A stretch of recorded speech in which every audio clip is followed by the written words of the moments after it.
జానపదం కొత్త ఆట నేర్చిందా పాపలాంటి లేత పదం పాఠశాలగా కూనలమ్మ జానపదం పల్లె దాటి వచ్చిందా చవళిల జానతనం పాట చూపగా కుంచెలో దాగే చిత్రాలు ఎదురొచ్చేలా అంతటా ఎన్నో వర్ణాలు మంచులో దాగే చైత్రాలు బదులిచ్చేలా ఇంతలా ఏవో రాగాలు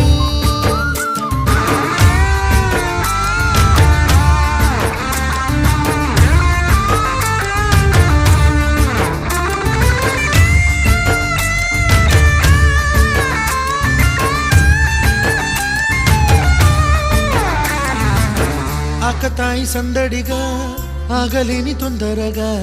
సాగుతున్న ఈ పయనం ఎంతవరకో రేపు వైపు ముందడుగా లేనిపోని దుందుడుగా రేగుతున్న ఈ వేగం ఎందుకొరకో మట్టి